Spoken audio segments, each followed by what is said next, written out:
bottlenose dolphins. So first up, he is our largest dolphin here at Georgia Aquarium, weighing over 600 pounds. Polka!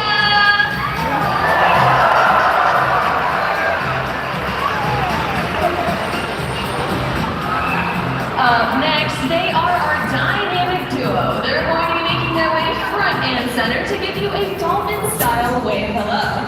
Everyone, feel free to wave on back to two of our smartest boys. Everyone, this is Kenobi and Pacino.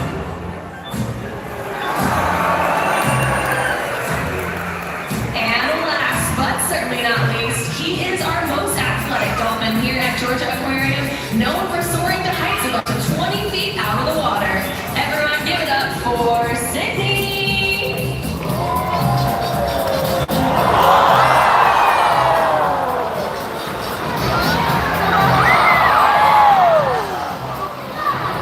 And now to come and formally introduce to some of our dolphins, a couple other dolphins are going to make their way to your side of the habitat for an up-close and personal look. Now, all the dolphins that you will see here today are known as common bottlenose dolphins. They get that name from the distinctive bottleneck shape to their head. Now, dolphins, the common bottlenose dolphins do not actually have a nose, but they are mammals just like us. This part of the dolphin's body that has that bottleneck shape is called the rostrum. At birth, this rostrum has several hair-like whiskers on it which aid in the nursing process. These hairs, which eventually fall out, are just one of the 5 characteristics that classify dolphins as mammals. All mammals give live birth and nurse their young. Mammals are also warm-blooded. In fact, dolphins maintain an average body temperature of about 97.9 degrees Fahrenheit, very similar to our own. Now, the 5th and final characteristic that classifies a dolphin as a mammal is breathing air. But we already learned that dolphins don't have noses, so instead they breathe through the blowhole, which is located on top of their head. Not only is this where they breathe from, but it's also where they produce all of their vocalizations. And when they can make these unique clicks and whistles, it sounds a little something like this.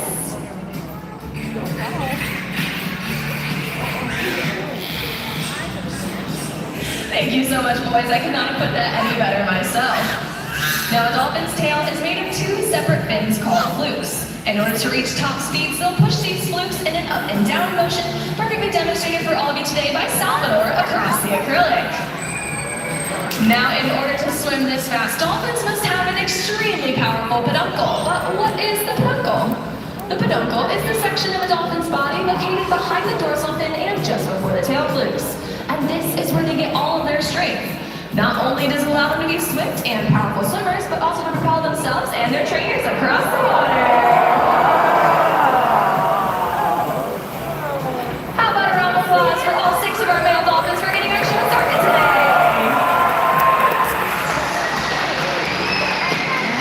Now you may be wondering, how do we train all of these incredible behaviors?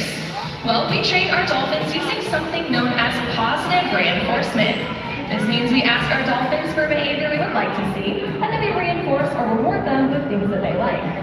Now, we can use a couple different things to reinforce our dolphins. The first is called primary reinforcement, and this is anything they instinctually find reinforcing, such as the food that they eat, in this case, restaurant quality fish.